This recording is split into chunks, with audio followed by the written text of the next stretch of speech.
Good morning, ladies and gentlemen, and welcome to another episode of the Daily Bone Podcast, where we discuss all things crypto markets. That includes the majors like Bitcoin, Ethereum, Solana, meme coins, and of course, NFTs. Today, we're going to discuss this morning's crypto pump as Iran negotiations begin in secret. We're going to talk about Trump pushing back on big banks as we can get the Genius Act across the line. And we're going to talk about how we are leveraging AI in crypto with a very, very special guest today.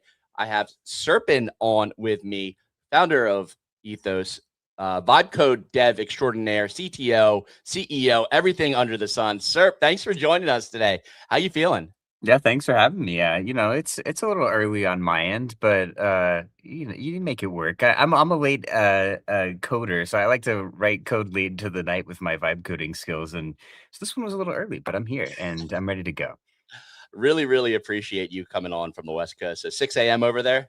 No, I'm actually in Austin. I know that sounds crazy. 8 a.m. is not that early, but it definitely is for me in my schedule. So yeah, it's not crazy early, but when you go to bed at 2 or 3 a.m. every night, it can be.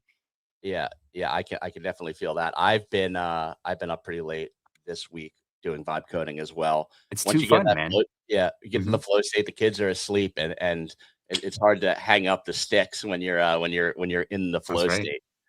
Well, isn't this a nice surprise? What's up, dude? How's it going? I actually DM'd you the other day. Oh, I see, was thinking of you. that's like the like 5 words I never want to hear is like I sent you a DM or something and like, oh shit, I gotta check my Dude, DM. they messed up chat so much because like I don't even get pinged when someone messages me anymore. I Mhm. used to get pinged, and so like I'll. Uh-oh. Frozen kicks here on the line. Yeah, Perfectly so, frozen. You're sorry, back I'm in now. Mexico. The prediction market life. Cartel wars outside. Yeah, exactly. Yeah, no, I have trouble with chat too. Like it doesn't ping me. Like I don't see the notifications. Um, I didn't DM you. I actually just commented on one of your tweets. So I'm an Oh, there you idiot. go. See, that's even worse though. I miss if I don't pay attention to like what's happening on Twitter during that moment. There's a Oh lesson yeah, in just that. completely goes away. Yeah, if you see someone tweeting and you want to get their attention, you got to reply to them while they're tweeting because that will definitely that they'll see your reply. But 100%. otherwise, it's hard. Yes. Got distracted for a second there. We've got a lot to talk about. I'm going to talk about one of our favorite platforms first before we kick things off with a little Kicks weather report. We're going to be talking about Awaken. You're going to continue to hear us talk about Awaken because we absolutely love this platform.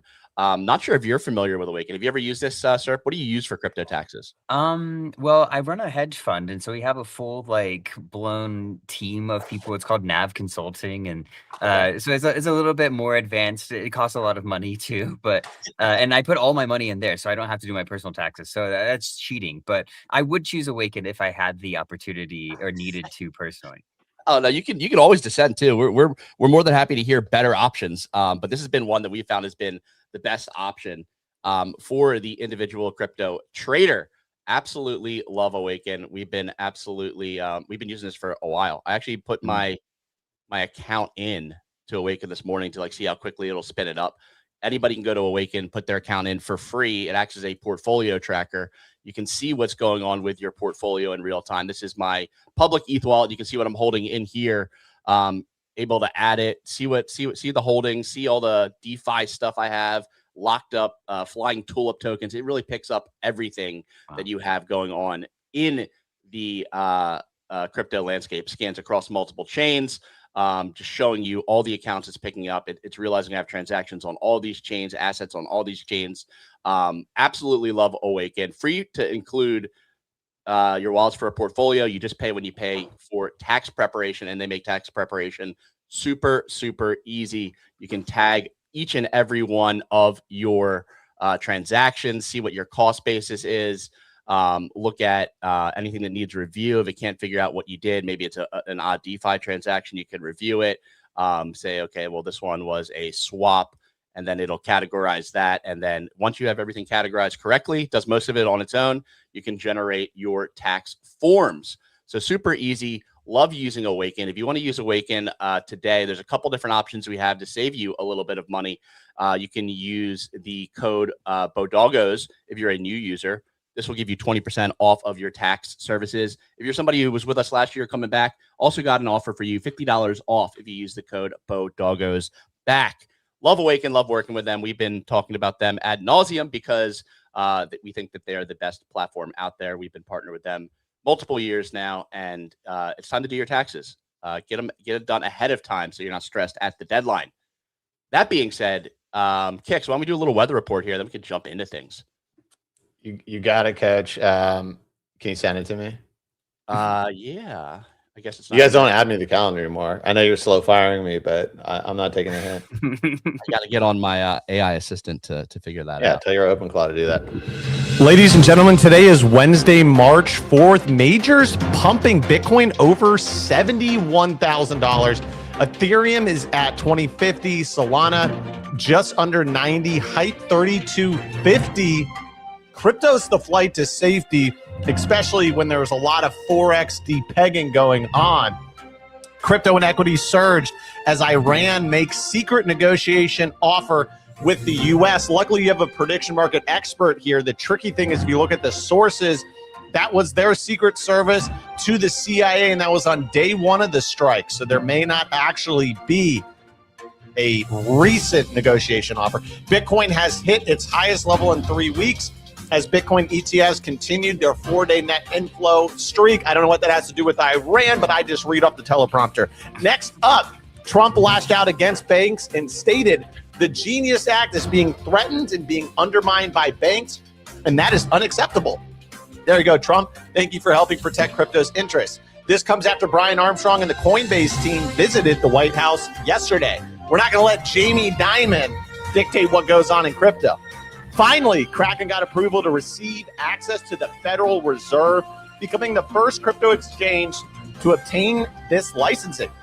This gives Kraken direct access to the Fed's core payment systems, letting it settle fiat transfers and withdrawals instantly and cheaply for institutional clients without relying on intermediary banks. Maybe we can get that ACH withdrawal from Coinbase down to 2 days after this. That's it for the weather report. Back to you in the studio. Excellent weather report as always, Kix. Music felt a little loud, but I came in with passion. Yeah, you fought the music well. I think you came in a little bit over the top with that. That made it energetic and like punchy on a Wednesday morning. Okay, cool. I'm going to take a note of that. You mentioned some discrepancies. I only read headlines after I saw the market pumping about this like Iranian secret deal. What's the deal here? You have the inside scoop. You've been plugged into the Iranian markets. What's going on? Well, here's the tricky thing, and this is actually why I love prediction markets. There's been a lot of people that have been fudding prediction markets. When there's stuff like this in general with news, but especially stuff like this, there's a ton of information and there's a ton of disinformation. And there's plenty of reasons for disinformation. There's disinformation as a military strategic thing. And then there's just disinformation of people sharing things that they just heard, right? So what I would preface this with is that I read 2 articles about this. Both ones, when I actually read the base of the article, it said on day 1 of the strikes, Iran's equivalent to the CIA communicated to our CIA and basically said, what are the terms we need to get to end this? So that was on day 1, but now that's been leaking today. So my point would just be that like, that's not like them today saying that. That doesn't mean that this, that like the deal's off. If any, what that means is if anything, they both have communicated and Iran Secret Service or Iran CIA kind of knows where the country needs to get to, where then they can say, okay, let's put this guy in charge and make a deal. So I'm not saying it's not bullish. I'm just saying, based on the articles that I read, this isn't something that just came in today. Now, could have something separately just came in today. That could also be true. Interesting. So say we take your first assumption that this was already known, just not publicly known. You would expect an overreaction on some markets. Did you make any trades based on this? Just got to my computer, so I haven't made some trades. But this morning, after that, I did look at some things like U.S.-Iran ceasefire, and it didn't seem like it moved that much. This looks like it made a pump and retrace. Or no, it didn't. Yeah, because that happened yesterday. Yeah. So Almost fell, so the yeah, odds like type in ceasefire. I had that market up. Yeah, right there, the third one in. Yeah, so that I don't think that market's moved because I would look at like April 30th, it's dropped. I was long on that at like 68. So you see a little bit of a pump there at the very end, about 20%. That's right when we got the news, I think. Yeah, 51 Yeah. to just about 60, and then yeah. So, but I wouldn't fade this news on markets like that just because like I'm already long on April 30th just based on my beliefs that this thing ends sooner than later. But now the May one looks even juicier. But with prediction markets, you have to be careful with the rules. There could be tricky outs on this, like it may have to be an official ceasefire agreement, or there can be things where there could be a pause in fighting and them negotiating, but they didn't sign an official ceasefire, and it could result to no. So, yeah, I think this makes sense. Like, could they end the war without a ceasefire or something like that? We'll see. Serp, have you been paying attention, trading, giving any thought to prediction markets? I haven't seen it on your timeline, or at least I don't remember it. But I'm curious as to like how you've been around. Has this been like a big part of the crypto space? I'm glad that you asked because I don't really get to talk about it a whole lot. One of the challenging things is with a hedge fund, I don't really get much exposure to prediction markets because, well, I don't get any exposure, right? They are gambling assets that are unregulated technically. And so participating in them would be against my original offering with the fund. So I don't get a lot of exposure inherently because of that. The other side of that is I'm not much of a like I don't feel like I can find an edge basically. And I know guys like Kicks feel like, hey, if I go do a bunch of research or if I'm really paying attention, maybe I can find an edge that someone else doesn't have. And I'm sure that edge is there. I just have never felt like I had an edge on anything. And the ones that I do, like the Pokemon with Logan Paul, like that was just fraud at the end of the day. So like I didn't feel like participating because I felt like I was going to be the loser no matter what. And like, the car, you can be right and wrong on prediction markets, which is incredibly frustrating. And I've been on the bad side of that. Actually, sorry, keep going. Ahead. I was just going to tell him while you're talking to pull up the Strader Hermaz market, because that's a perfect example of like people frustrated. It's now since gone up, but people are like, this is literally closed. Why hasn't this resolved? Right. And it's because they like updated the rules, and it's now like a statistical thing where there has to be an 80% decrease in flows. Right. So a bunch of people long this being like, the news is saying it's closed. Right. Why isn't this resolving? And the news is usually the resolution for a lot of stuff. Like yeah. But the original rule set on this was just terribly written. It was like a sentence or two. And then they came in with the clarification. So I struggle with stuff like this. It doesn't, I feel like I don't ever have an edge on it. So interestingly enough, the only prediction market usage I have personally is using Kalshi US to gamble on sports because it's legal in Texas. That's literally it. That's all I have. Right. So, I find it fascinating. I love prediction markets. I have no edge and I cannot participate from the fund. I would bid a token. That's for sure. But I love that. Well, they do have a lot of the, do you use it for like TG, like research on like TGEs or anything like that? I feel like the TGE ones are kind of bullshit. Like, yes, I get that. This is where I get kind of frustrated sometimes with prediction markets is like, you can go create whatever narrative you want if there's not enough liquidity. And so there's a lot of psyops on these things. There's a lot of people out there, even top polymarket traders, that create liquidity on the other side of what they want. They'll essentially lie to the timeline to which like, it's one of those things where like in a vacuum, if everything was fair and people were being authentic in how they were placing these bets, so to say, like I think it would be great. It's like having an idea of what an FDV is going to be before it actually launches sounds really compelling, even to the team that's building it, right? They have an idea of like, what does the market value us at? What do they think we're worth? The problem is that it doesn't take a whole lot to like change that narrative. And so what I've found it more destructive than constructive, I feel like, when it comes to crypto related stuff with FTV or I feel like when launching a token buy is fair, right? But yeah, Even that can be gamed by insiders. right, right. So My personal opinion is that Hyperliquid is the best vehicle for determining what a token is going to Mhm, be with their pre-market markets.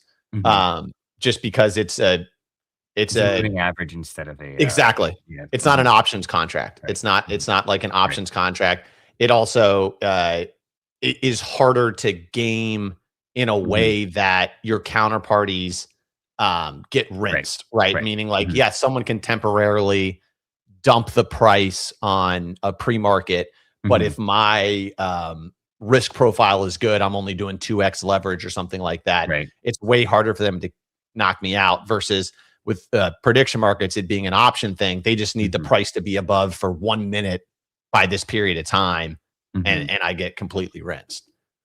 Yeah.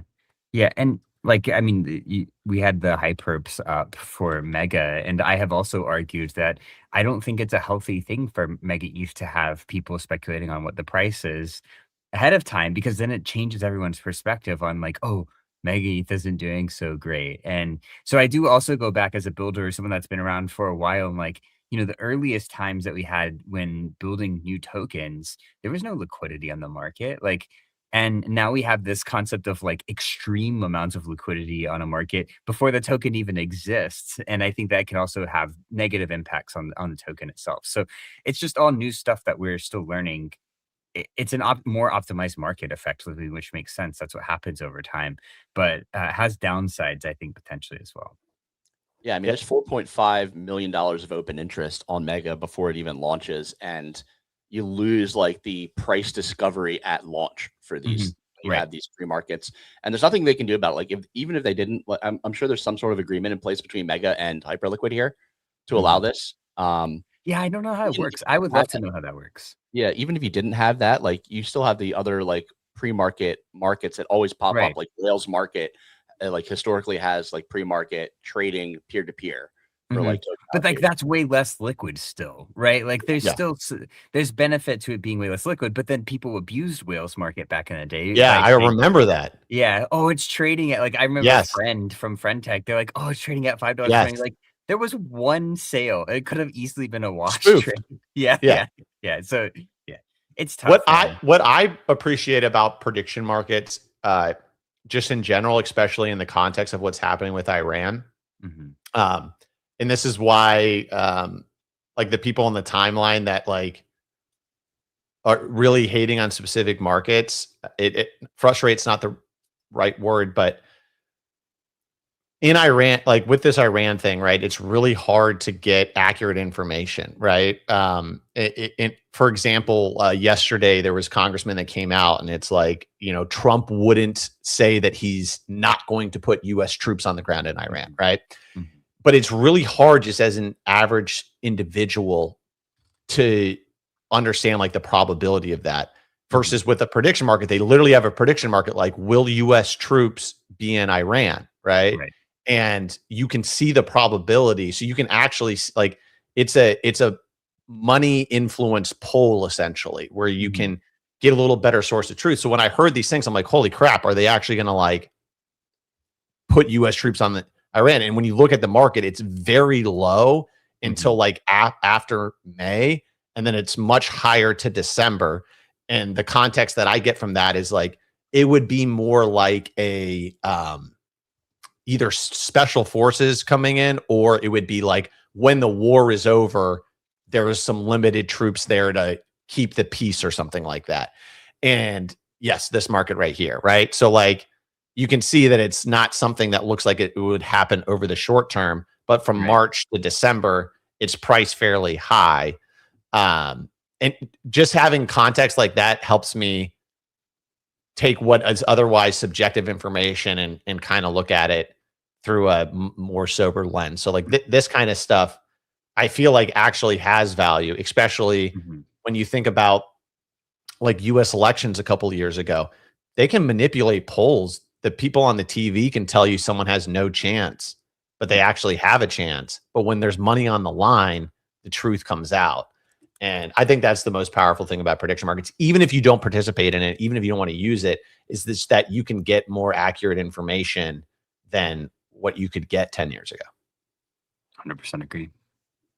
Yeah, money talks, and when you have to put money up behind these, especially with a market like this that has over $4 million worth of volume, the higher that volume number goes, the more accurate. You would think, more accurate. It would totally. It would tend to if be. there was 100K in volume on this, I would be like, asterisk, Barry Bonds. Yep, 100%. Headline story today outside of prediction markets is an absolute rally on the Let's go. I mean, we've broken out of this 70K range. I've been saying short 70K. So now my question is, do I short 71.6 here? What does this chart look like to you, Kix? Does this look like a dangerous chart to be shorting? Or Yes. do you think that we could be when an asset's pumping in the South Korea index gap down 11% yesterday, I'd probably be cautious about shorting the assets that's showing relative strength, at least on a short-term horizon. But I'm also not a phenomenal short-term majors trader. So take it with a grain of salt. Yeah, I mean, this comes as we're like slightly down on the equities market and pre-market. We open up here in 3 minutes, but it seems like crypto is like finally like having a moment of like decoupling from the stock market go up, crypto go down, stock market go down, crypto go down. Now we're seeing maybe like a stock market go down, crypto go up, which we haven't really seen. It can also be as simple as things that get really beaten down can spring back, even if they're structurally still struggling on a long-term horizon. Yeah, I mean, gold is also having a nice morning after a big drawdown earlier in the week. It could just be a flight to more store of value, and finally crypto is being included in that. Maybe the flows of South Korea, I think they went down 12% yesterday with like a record drawdown in their markets. Maybe that flow is going more towards crypto. Yeah, because if you're worried about equity shakiness, you certainly don't want to be in cash with or any type of cash around the world with inflation and stuff like that. So you would, and I can also see how when you look at a lot of commodities, they feel like they've had huge runs too. So it's almost like, is crypto not even like I think this is going to rip 100%, but this thing is long-term good and it's down so bad that if I park some cash in here, I feel safe. But yeah, I think this gap down is, I don't know what it is. I haven't done enough research, but I think it potentially has something to do with the Strait of Hormuz not getting oil out. And I'm not sure. I can do a quick ChatGPT how reliant South Korea is on that. They were closed Monday, Tuesday down 7%, gap down, and then down 12% yesterday. So this market took a beating. Yeah. 400 all the way down. So 70% of South Korea's crude oil imports comes from the Strait of Hormuz. Okay, so this is basically a supply chain like front run for equity value. I wonder like what the makeup is of this index, how much of it is tech versus manufacturing, consumer goods.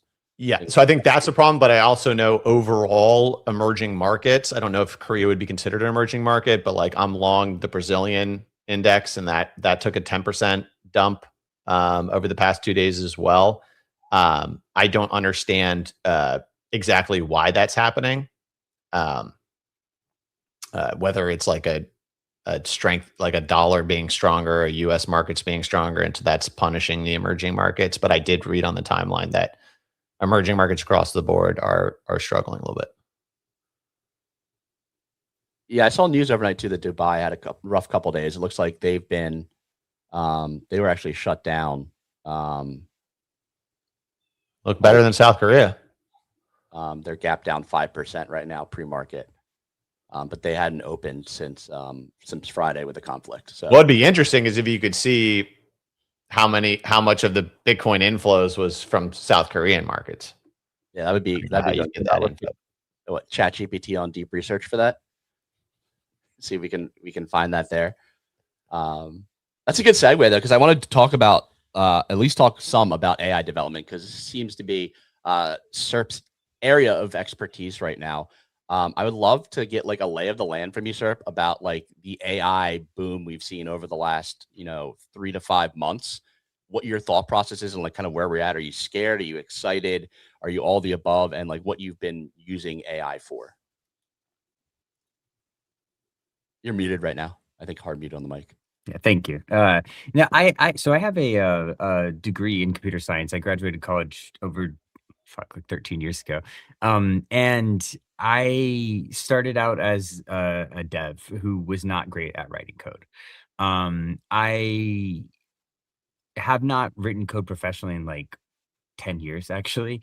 And when we started Ethos, I was trying to do a little bit of code just because we had time before we launched. There was reason to just screw around and say, I know what I want here. Let me go try to like modify this thing. Let me go like move this button around or change this color. And the crazy thing is, when we started doing that, which would have been almost 2 years ago, the best thing we had was cursor and like tab completion. So you would type code and it'd be like, oh, you probably mean this. And you're like, okay, yeah, I did mean that. And over the past few years, we've seen this like insane progression with cursor specifically, where you basically had things like tab complete that made your life a little bit easier, but didn't actually do anything on its own. To in November and December, we saw Opus 4.6 come out, and you're talking about an extreme shift towards code writing itself, basically. And that has been a very fascinating thing to watch. Over the past year, I've done a lot of vibe coding sessions and teaching people how to vibe code and think about product and not ever touch the code. And there was a monumental shift basically that happened right around Christmas time. And to the point now where devs on our team feel like they don't have to look at the code necessarily when they're shipping something. You look at Anthropic saying publicly, which of course they're going to say this, it's Anthropic, but we write code as devs. The AI is writing the code. Humans are not writing code anymore. And I never thought it would be that fast to get to this point, or like it was possible to get to this point, but it is a fundamental shift in how you write software. And we have gone arguably 20 plus years without any sort of major shift like that. So the vibes that I'm getting are, wow, this is really fun. Like it's been really fun over the past couple of years to come to work every day and like, have you seen this new model? Have you seen this thing? Have you tried this out? But I haven't seen a shift like this in a long time where like, oh shit, I can like do so many more things, do things I've never thought of. And most importantly, I basically can turn myself into like a multi-threaded CPU where I'm sending off 10 people agents to go do something at once and really scale the capabilities and output that I can have. And that's what I'm curious about, Servant, but without giving away too much of your secret sauce, just like structurally how you approach these things. Because I consider myself tech savvy, but I've tried to pick up programming a few times in the past and gotten basic, but now I'm actually able to use Claude to build stuff and deploy stuff. And I'm sure there's issues with it, but it's functional, right? And that's just been a massive level up for me. But I haven't at least yet gotten into like the point where I'm kind of like building a structure of agents where like, maybe I'm coding, but I have an agent doing PR reviews or looking at this. So how are you approaching that? It helps that we have like a robust engineering team that's already has a code base that we've been working on. We have things like coding standards. We have things like, whenever you add something to the back end, you need to consider these things and those things. And so in our actual code base, it's been really interesting to watch how the devs have kind of shifted and the innovations that we've had of like, now we have, you open up a PR in GitHub. You say, these are the changes that I have. And now we have Claude go look at it and test it. We have a thing called Code Rabbit, go look at it and test it. And then we have another coded thing that's like knows all of the different engineers' personalities and looks for specific things in the code that the change that was requested. And so, our CTO might care more about performance and backend. So it has like an agent that's thinking more specifically about performance of things. And at the end of that, you get this like really comprehensive test that says like, yeah, absolutely. Like, it shipped exactly like you wanted it to ship. It was performant. It doesn't mess up any other parts of the code base, and you have a lot more confidence. Um, that's basically replacing the like tasks that no one wants to do in engineering, which is good. It Review allows requests manually. Yeah, like, if you can get to a point, which it does not feel crazy in the next few months, where devs do not have to review the code, you're talking about really, like, you're shifting from first to second gear. Like, it is a fundamental change in So you're saying essentially block. like not needing like a man in the middle on Right. a lot of these things. Because then what ends up happening is you yourself, you don't have to focus on one thing and be like, I'm going to look at this functionality, make sure that this works. You're like, I will go build 5 features at once. You're an architect. Yeah, you're right. Yeah, you You're not a level up. You subcontractor. become a manager, really, is what it Yeah. is, right? You're a manager of an engineering team. Like, no one is an individual contributor anymore in this world. Everyone is managing, their agents. And your goal now is as an engineer is really, did I build the right thing? Did it build it in the right way? And going and testing all of that and making sure that like it meets what the product requirement is, or it meets what the customers want, not did it functionally work and did it work in a predictable way. And that shift for some engineers in the space is really easy. Like the industry shift over the past 10 years towards product engineers, or engineers that understand, what does a customer want? How do they think? How do they look at UI and UX? Integrating the product elements of engineering. There are a lot of engineers out there that are like, no, just give me a script. Go tell me exactly what to do and I will make it happen. I have no idea what I'm doing or why I'm doing it. Those are the engineers that are going to have a tougher time, I think, in the future, because they just don't have that connectedness to the product or the purpose or the reason. Yeah, you mentioned a good amount there. One thing I'm really curious about, and how like you're operating as a crypto business that is very tied in with AI. It sounds like on the development side, how you balance like growth speed versus like token usage. Like, are you optimizing for token usage sometimes, or are you just like pedal to the metal, Fucking like YOLO it. like, Yeah, you have like, this is what we pay for Claude across the entire business. Don't tell Claude this. I would probably pay 100 times that to unlock what we've gotten. Like, and it's like, I think we pay maybe like $1,000 a month for 5 of us on Claude Max subscriptions kind of thing.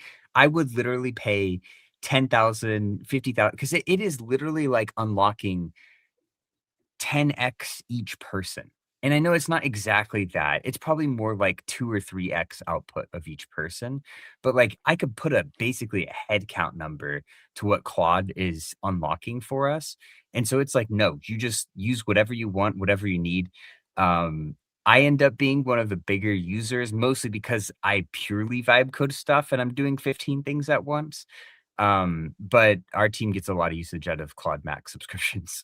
how often do you hit your weekly Claude Max limit? I'm on 2x now on Claude Max. So I haven't hit it in a while. I did hit it last week when I started building that OpenChief project.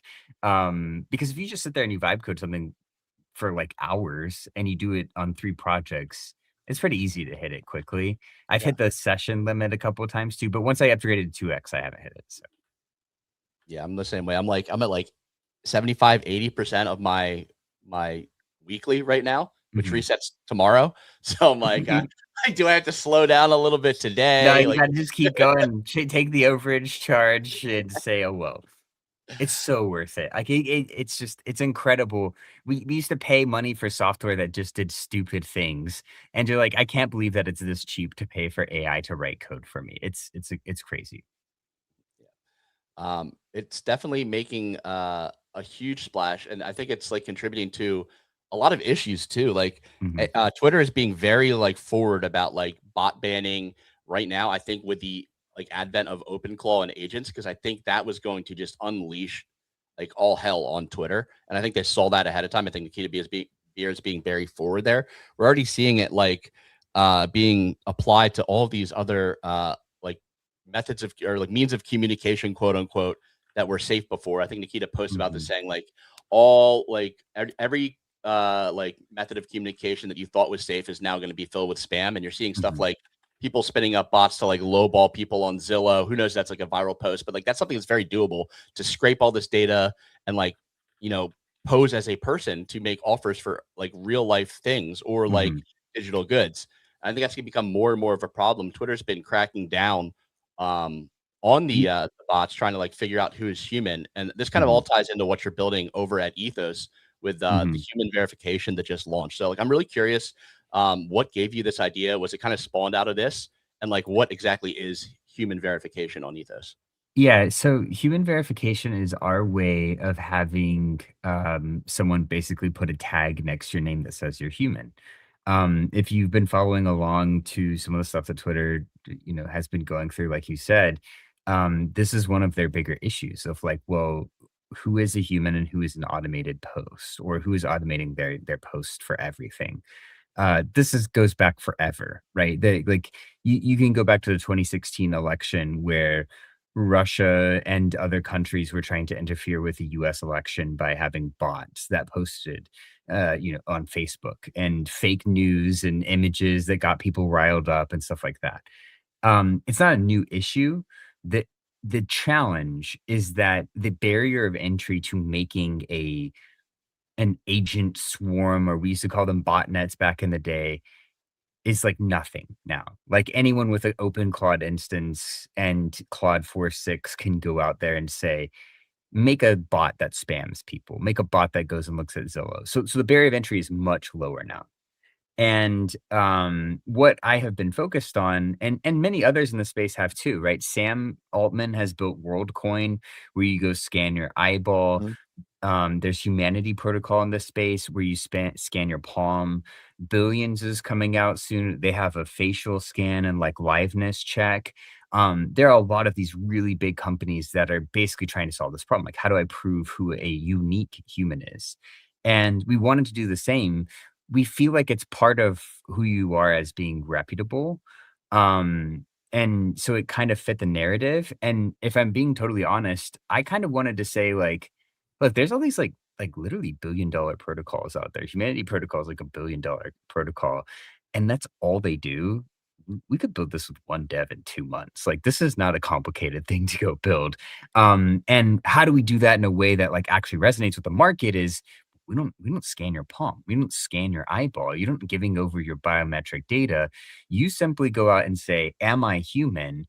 And people that either know you and have met you in real life are able to attest that you're human, or because they've met you, or you jump on a voice chat, you jump on a video chat with someone, and you can attest that they're human that way. And so our whole logic has been like, how do we add this as a piece of the puzzle to reputation because it does fit there? How do we do it in a way that's privacy enhancing, not something that allows like forces you to give over your government details? And then how do you bring that everywhere such that when you go look at Twitter, you can see if someone is human verified or not? I absolutely love this, and I like that the like I feel like a hard part of designing this was trying to figure out the like downside, the penalty mechanic Yeah. for We're this. still working on that actually. Like, we have ideas on how to adapt that even, a week into it. Love it. So right now it's what say you accidentally or for whatever maliciously verify Mhm, a bot as human to mhm, like gain credibility. mhm. People can then say like post evidence that this isn't human. Like how does that It's work? a slash. It's a regular slash. Like, we feel very good about our slashing mechanism in Ethos thus far. It's a year bulletproofed, and things have generally gone the right way. The voters of it tend to look for a significant amount of evidence and will reject things that don't have them. And so, it's a similar mechanism that we already had, which is the slashing mechanism. But we're thinking about adapting it in a few ways. But the idea generally is, yeah, there's risk. If you verify someone who isn't human, which is a tricky thing to do, like what does it mean to not be human? Or maybe it's someone that's like clearly operating a Sybil ring, like they have 4 human verifications, and someone's like, wait, I know that's all the same guy. You might have to take the heat of that. And right now, if you, oh, I guess you're not logged in, or you're I'm, looking at yourself. yeah, Yeah, I'm like verified. go look at a different profile that has verification. So You want me to look at like somebody else? yeah, Who like even like Chasta up look at like there. Go Emlo, to right? Yeah, Emlo works too. Yeah. So let's say that Emlo, you're like, I think he's simple attacking Ethos. I think that he's got multiple accounts that he's had human verified. If you click that badge again, um, you can see on the right side it says challenge. And what this does is it basically is like, hey, do you want to propose a slash? Specifically, yeah, I guess I don't know that it might be slightly broken right now. But Okay. I'm gonna propose a slash basically that says that he's not human. Right. And so this is something that we've been trying to figure out.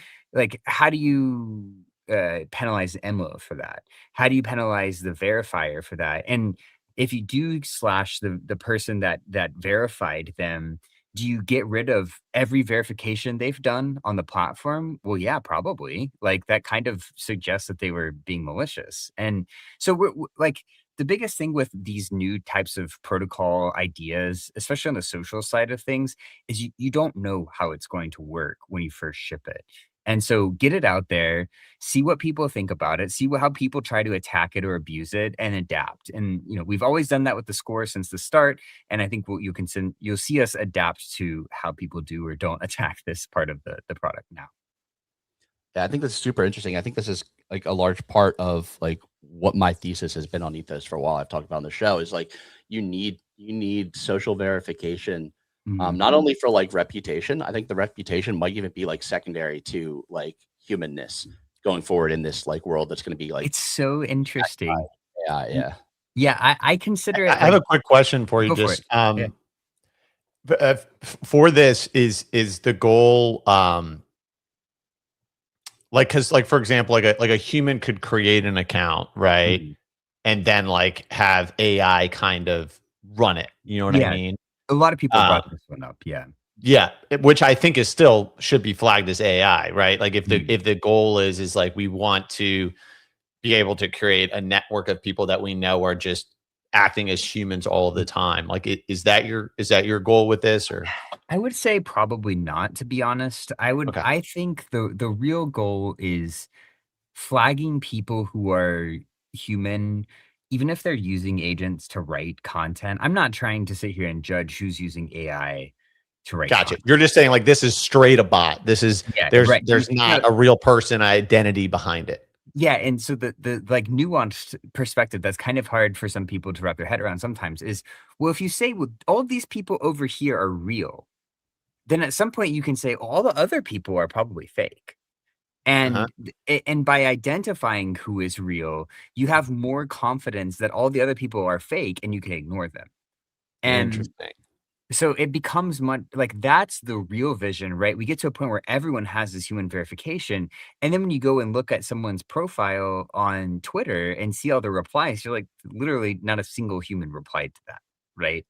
And So you so can create almost like a verified human layer where like mhm, people can interact with and know that like that they're going to get genuine human yeah, right. And relationships. yeah, there's people that are trying to solve this problem right now of like even on Reddit, right? Reddit has this problem that it's not easy to tell, but there are lots of bots posting on Reddit and they're really good at promoting products because Reddit is a great place for like, I have this issue. Oh, I totally. my toilet's clogged every day. Like, how do I fix this problem? And like this bot comes in, it's like, you need the ultra clogger 4000. I've bought Yeah. it and it works great for me, right? It's called astroturfing, basically. And like that part isn't super obvious to everyone yet, but like the more that we enable vibe coding and people to write code to do stuff like that, they absolutely will. And so And it kind of breaks like earlier astroturfing mhm, um things because like it's if you have like a network of bots, you can season accounts up right. much better where they're going to get traction on posts. Right. And so the goal is you make it extremely difficult to prove that you're human. It's not super difficult, right? It's like I could literally mark both of you guys. If you requested now, I'd be like, we had a video chat. I know that you're human, right? But that over 10,000 bots on Reddit, like the 10,000 bots aren't going to be able to get on the phone with me, right? They're not going to be able to like actually, no one is going to like be like, oh yeah, it's a real person. And so eventually you get to a point where you can just ignore the bots because you're like, well, they're not human. And you can just focus on things where you have verified humans. Now, the humans could still be assholes. And that's where the reputation part still comes in to play because you still need to detect that. Humans could still be using AI to spam people on replies. I feel like that is more a testament of reputation than a testament of humanness. Another thing that's interesting here, I think there's like a limited window where this is effective and possible, because I think video and voice continues to get better on the AI side, and people can spoof, quote unquote, the way we're verifying pictures on a screen in our world of crypto Twitter. I do think that you're right, and it will in the future depend more on like I actually met this person in real life. Like you might imagine that's the only way we verify people in the future is like you had to have this like testament that I met them in real life. On the flip side, again, you have to consider that like someone trying to create an agent who is now going to create a rigged up VTuber account that is pretending to be human when they're not, you have created a significant barrier of entry for them to fake it. And they definitely can't do it across 10,000 accounts. And so it's the same mantra, and it's kind of hard sometimes if you're not deep into like the security world. Like Google knows there is no such thing as they will never get hacked. So what does Google invest in? They invest in making it as hard as possible to hack Google, right? They know it's always a possibility, and it will be a possibility that agents get through. There's no like ideological world where like, no agent ever gets verified as human. Your goal is to make it as hard as possible because then you can sleep at night. Then you can know, okay, well, the likelihood of this being a fake person is significantly lower. Whereas today it might be incredibly high that someone else you're interacting with is a bot. Yeah, because this is probably one of the biggest like social problems that will have to be solved over the next 5+ years with the advancement of AI, especially in audio and video. I mean, we've already heard stories of, people targeting the elderly with like, AI based scams where they say they're the person's son or, grandson. And that's only going to get even more like worse, like, yeah, or just like completely faked videos, right? But they're so easy to make that it's so hard to know what's like real and what's fake. And going back to what you previously said, when you're boiling it down just to talking about if someone's like a human or not, the only way you can know that for sure is if you met them in life in person, right? 5 years from now, it will probably be almost functionally impossible. You could hop on a video call with someone 5 years from now and think that they're a real person, and they're actually not a real person. Right. So like this whole big area is such an interesting social problem to solve for, both from like a security standpoint. Like someone calls me saying there's an emergency. Is it actually my wife, or is it a scammer? Right. Or even down to like, hey, I want to hire someone at my company. Is this person a real person? Or is this like a North Korean agentic bot network that is almost impossible to detect if they're only remote? Right. Yeah. So that's why I think that like in the future, the human interactivity part will be the most important, in my opinion. Just the like I could see long golf simulators, long bowling alleys. Like I could see people being like, I'm going to host an event where like we are verifying each other as human, right? Like we're going to have beers and pizza. That is not as crazy if you think about the world 5 years from now. Yeah. I mean, this is the vision of like, let's make the internet human again, right? Like we almost need. I mean, like catfishing was like V0.1. Yeah, right. And that was we're already at V1. Yeah. I cannot wait to see the look on my friend's face. I'm like, hey, we're gonna have a human verification party here. We're just gonna make sure you really touch your face a little bit and stuff like that. Yeah. Make sure you're not a robot. Yeah. That's going to be The from 10 wires. years from now, right? Is the robot showing up to human That verification parties? I'm telling you. I like this is where I have high conviction about what I'm building is like it might not be the most obvious problem right this second, but this problem will be obvious in the near future. It will be so obvious it's gonna slap us all in the face. And that's the best product you could be building is the one that you're like, I feel just ahead of the market and the problems we're gonna have. And I think everyone is starting to now feel like since that barrier of entry to building stuff is so low, it's gonna be everywhere, man. And the robots, the wire backs are gonna be the next problem that we have to, make sure that there aren't wires in someone's back when we verify them as human. Great comment by Nate Bear here saying the human verification party that's in NYC.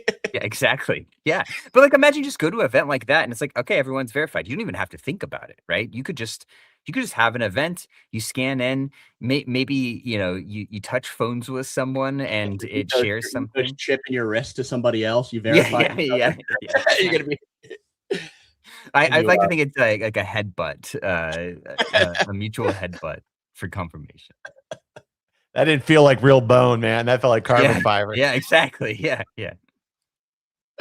You ask some stories about like their childhood, and it's like it doesn't Dude, like this is line what up. we're doing right now. So, like in our Ethos Discord, there are loads of people that want to get human verified. I don't know who the hell they are. I'll jump in Discord and I'll ask them the most random fucking shit ever, right? Like, tell Yeah. me about this, tell me about that. And there are loads of people that I'm like, dude, you see, I'm not gonna verify you. Like, I don't know Yeah. where you can't even give me a good story, right? And he's not an Yeah. agent, but like, it's been fun. I think people have enjoyed it, honestly, like talking to random people. That's so interesting. Yeah, it's tough for you, especially if it's like you want to be growing the platform, but then Mhm. like, does your word, all of your verifications go away if someone sneaks through? Yeah, You right. Yeah.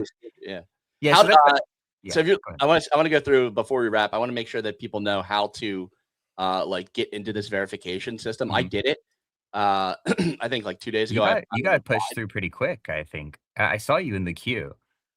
Yeah. So how does that exactly work? What's the verification system look like start to finish? Yeah, it's kind of tough right now because you're in a state where you're already verified, and it's kind of pitching you on like, hey, if you want to be able to verify others, you can go buy a validator. Mhm.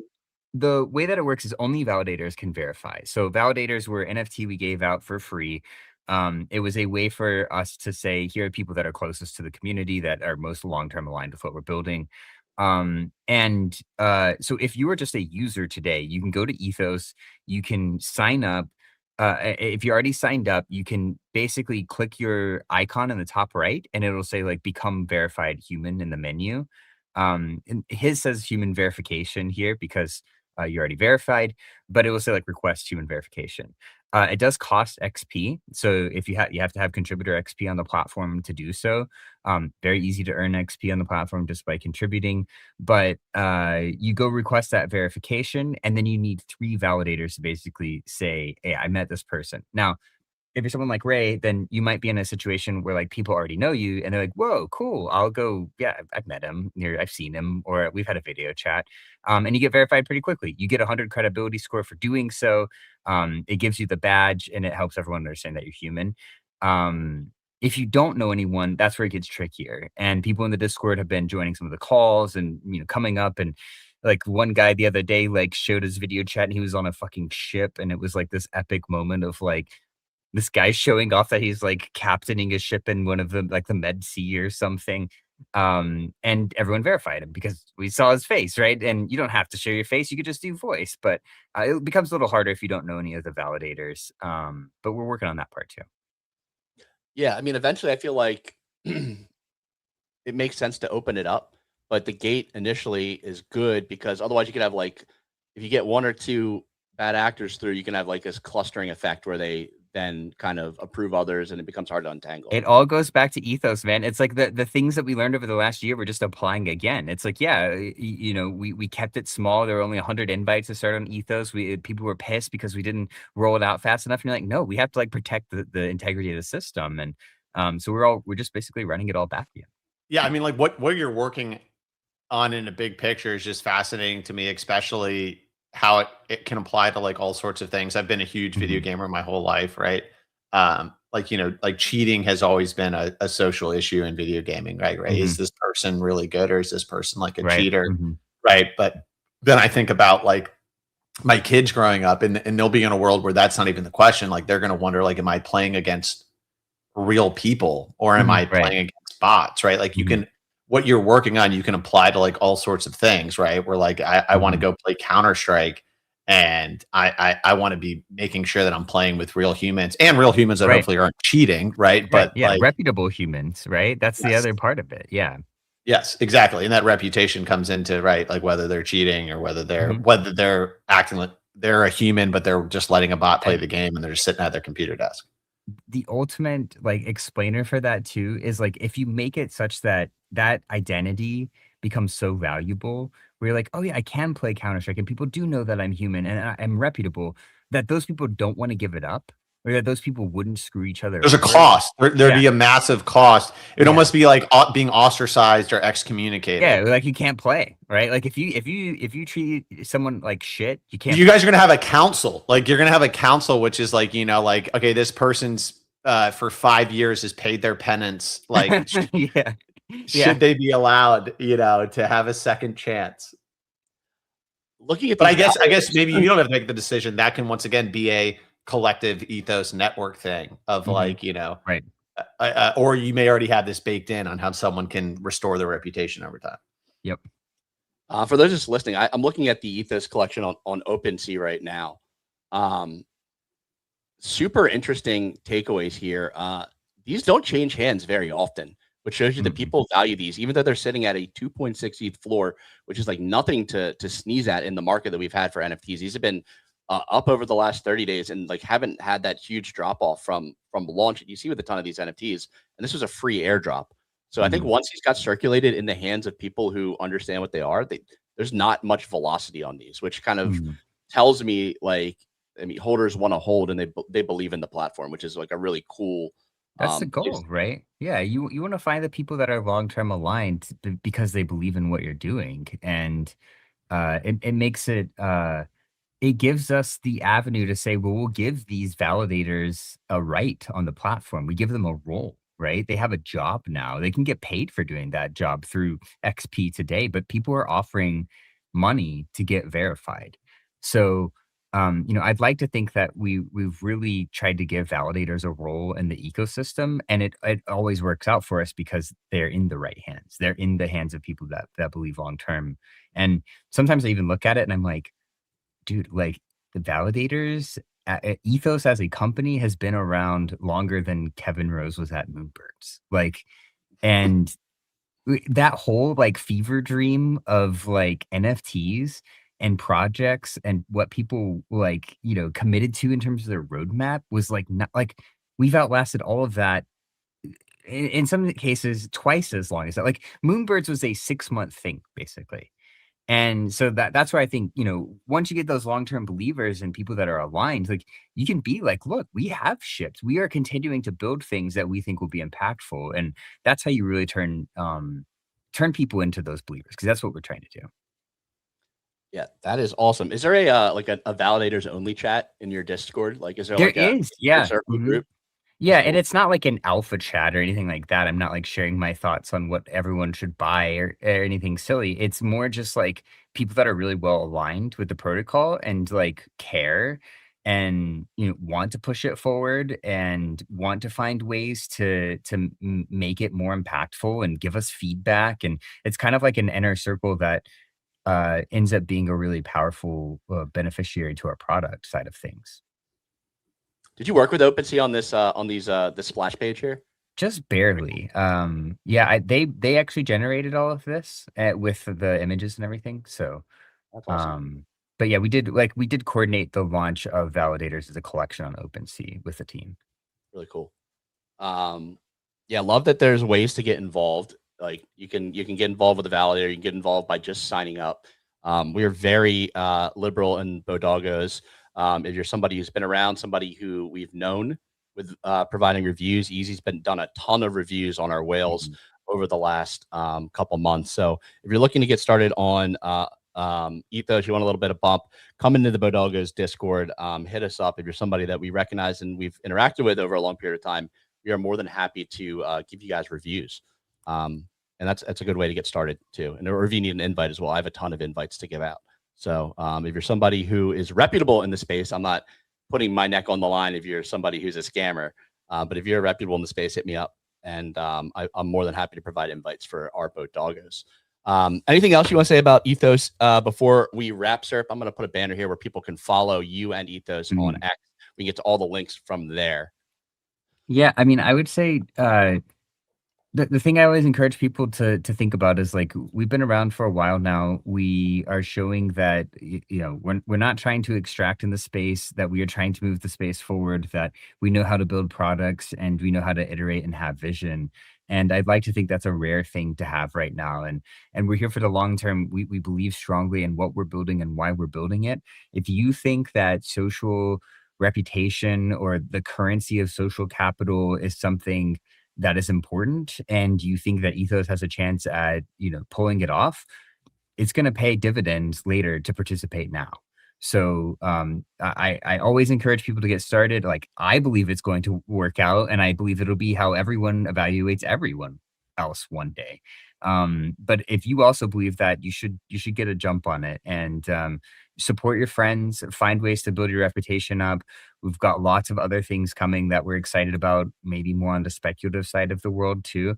Thanks for allowing me to come up and share that word and vision with everyone. Yeah, absolutely. And just to be clear, Serp didn't pay one dime to be on today. I brought him on because I believe in the product. And also I just wanted to talk to Serp about AI and everything. So we are just here because we love the product and we love what Serp brings to this space. That being said, great show today. Thank you all for listening. I had a ton of fun. Hopefully you had a ton of fun listening. We do this podcast Monday through Friday, 9 a.m. Eastern time. You can catch us on all major podcasting platforms. Catch us on X. Catch us on Apple. You can also watch us back on YouTube and Zora, where we stream each and every day. You can see the live video, what we're talking about as we're going through these different platforms, charts, graphs, etc.